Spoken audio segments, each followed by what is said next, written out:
अशा पद्धतीने गटातील जे काही तत्त्वे आहेत किंवा गटकार्यात कोणती तत्त्वे वापरायची आहेत त्या तत्त्वाच्या अनुसरून गटात आपण कार्य करू शकतो. त्याचबरोबर गटकार्यात किंवा गटकार्य करत असताना साधारणतः जे काही प्रारूपे आहेत त्या प्रारूपांवर आपण चर्चा करणार आहोत.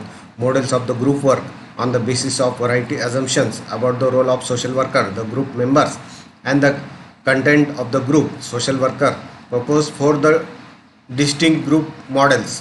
These are. गटात गटकार्य करत असताना विविध प्रारूपे जे काही आहेत ते 4 पद्धतीचे प्रारूपे आपण यावर चर्चा करणार आहोत आणि ते प्रारूपे कोणते ते बघूया. First one is the remedial, second the meditation, third one is the development and fourth is the social goal model. Remedial model focuses on individual dysfunctions and utilization the group as the context and the mean of alternating deviant behavior. This approach to the group work practice emphasizes its utility in reviewing the advice condition of the individual whole behavior disapproving in the society. Remedial model जे काही आहे ते model साधारणतः समाजात काम करत असताना किंवा वेगवेगळ्या गटांमध्ये काम करत असताना वर्तन सुधार दृष्टिकोन डोळ्यासमोर ठेवून वेगवेगळ्या गटांमधील जे काही वर्तन आहे, गट सदस्यांचं वर्तन असेल, वेगवेगळ्या गटांमधील वेगवेगळ्या फील्डमधील बालकांचं, महिलांचं, वृद्धांचं जे काही वर्तन आहे त्यात सुधारणा करून रेमेडियल मॉडेल आपण वापरू शकतो. साधारणतः या रेमेडियल मॉडेलमधून गटाचा विकास करणं सोयीचं होतं. त्याचबरोबर जे काही दुसरं मॉडेल आहे, the model is concern with the democracy, the enhancement of personal function within the social context, heighten self-esteem and increase the social power for the members of the group collectively as well as individually. The skill of leader lies mainly in program. वायसन्स यांनी 1965 आणि कोनाप्का यांनी 1958 साली गट विकासाचे जे काही model आहे त्यात प्रत्येक गटातील सदस्यांनी स्वतःचं इव्हॅल्युएशन करून self esteem on the basis, त्याचबरोबर स्वतःतील क्षमता वाढवून त्या गटाचा विकास करणं गरजेचं आहे. यासाठी त्यांनी जे काही थेअरी वापरलेल्या आहेत त्यात आहे गेस्टाल्ट थेरपी आणि नंबर 2 आहे transactional analysis theory. Gestalt therapy आणि ट्रान्झॅक्शनल ॲनालिसिस थेअरी यांचा वापर करून त्या गटातील सदस्यांचा विकास करणं, सेल्फ इस्टीम होणं किंवा त्या गटातील सदस्यांना कौशल्य सुधारण्यासाठी, कौशल्य अंगीकृत करण्यासाठी, आपल्या क्षमता वाढवण्यासाठी, आपल्यातील अवगुण टाळण्यासाठी, आपल्या ज्या काही समस्या आहेत त्या वैयक्तिक स्तरावर शोधून त्यावर निदान करून त्यावर उपचार करून गटात सहभागी होणं गरजेचं आहे. त्याचबरोबर हे साधारणतः नंबर 2 मॉडेल जे काही आहे त्यासाठी गेस्टाल्ट थेअरी आणि ट्रान्झॅक्शन ॲनालिसिस थेअरी वापरून गटाचे एक प्रारूप म्हणून साधारणतः 1964 ते 1958 साली वाईन्स अँड कोनाप्का यांनी इंट्रोड्यूस केलेले आपणास आढळतात. त्याचबरोबर बिहेवियरल मॉडेल जे काही आहे that is the behavioral model gestalt therapy. In the gestalt therapy the worker aids and the clients in the learning how they prevent themselves for the maturing. It is the aim of the social worker to help the client and become aware and accept responsibility. They may themselves feel better. Transactional analysis, it is the process analysis and explaining intrapersonal and interpersonal process.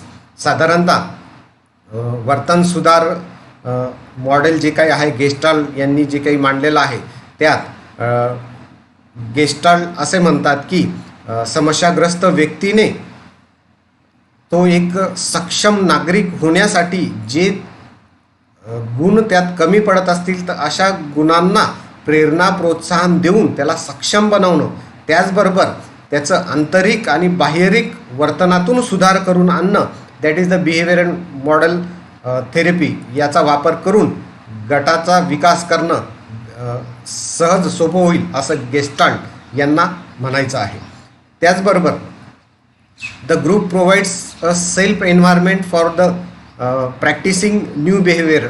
According to Berne there are the 4 major features of transactional analysis. Transactional analysis करताना किंवा interpersonal analysis करताना जे काही 4 major features आहे किंवा वैशिष्ट्य आहे, transactional analysis करताना हे वैशिष्ट्य जर डोळ्यासमोर ठेवून काम केलं तर त्या गटातील गट सदस्यांचं किंवा संबंधित समस्याग्रस्त व्यक्तीचं वर्तन सुधारू शकते. त्यात number 1 structure analysis. It is a method of analysis through and feeling and behaviour based on the phenomena of the ego state. प्रत्येक व्यक्तीमध्ये वर्तन सुधारण्यासाठी स्ट्रक्चर ॲनालिसिस हे त्या व्यक्तीवर जर तर त्या व्यक्तीच्या काही भावना असतील, त्याचं जे काही वर्तन असेल ते जर व्यवस्थित होत नसेल तर त्याच्यासाठी स्ट्रक्चरल ॲनालिसिस हे तत्त्व वापरून त्याचा जो काही इगो असेल त्याला नॉर्मल करण्यासाठी हे तत्त्व वापरून स्ट्रक्चर ॲनालिसिस जर आपण त्याच्यावर वापरलं तर त्याचं वर्तन आणि भावनात्मक सुधार होऊ शकतं. त्याचबरोबर transaction analysis, it involves the interactional process that occurs between the ego states of the one person and ego states of another person. बऱ्याचशा वेळा काय होतं की गटात काम करत असताना एका गट सदस्याच्या वर्तनाचा प्रभाव इतरांवर होऊ शकतो आणि ते जर सुधारात्मक असेल तर गटासाठी साधक होऊ शकते आणि ते जर नकारात्मक पद्धतीचं असेल तर ते गटासाठी बाधक होऊ शकते.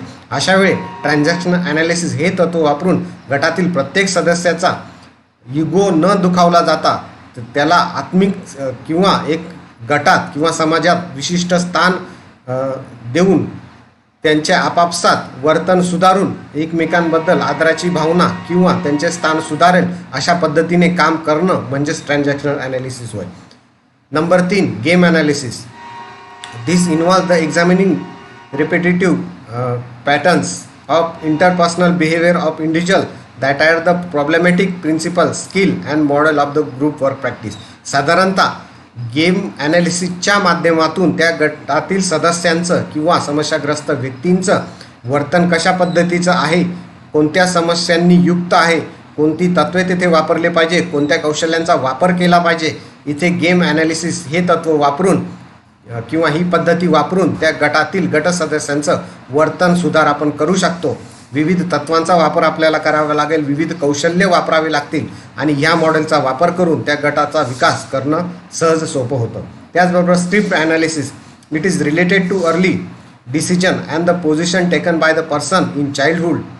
The role of the group worker is of the teacher and leader who explain the key concept helps the member of the discover disadvantageous condition under which they made the earlier decision, adapted life plans and developed strategy for the relating to the people. साधारणतः script analysis ही पद्धत बालपणात किंवा बालकांमध्ये किंवा विविध बाल्यांमध्ये विविध विद्यार्थ्यांमध्ये जर आपण वापरली तर साधारणतः यात विद्यार्थी असेल, गट कार्यकर्ता असेल, समाज कार्यकर्ता असेल किंवा शिक्षक असेल, त्यांनी ही पद्धत वापरून स्वतः नेतृत्व करून वेगवेगळ्या गटांमधील त्या गट सदस्यांमध्ये त्या सदस्यांना एनकरेज करणं गरजेचं आहे.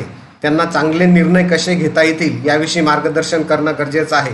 त्याचबरोबर त्या गटातील सदस्य समस्याग्रस्त असतील तर त्यांना डिसिजन कसा घ्यावा, कसा प्लॅन करावा, त्या समस्येमधून कसे बाहेर पडतील याविषयी मार्गदर्शन करणं म्हणजेच स्क्रिप्ट ॲनालिसिस. साधारणतः structure analysis, transaction analysis, game analysis आणि स्क्रिप्ट ॲनालिसिस या पद्धतींचा वापर करून गटाचा विकास करणे, कल्याण करणे सहज साध्य होईल असं आपल्याला म्हणता येईल. The group worker practice earlier remedial model, reciprocal और developmental model with the group. Role of group worker, group development factors affecting group development, developmental of the group influences by the variety of factor dependent on the which groups develop at variety able to achieve their goals without facing many hurdles while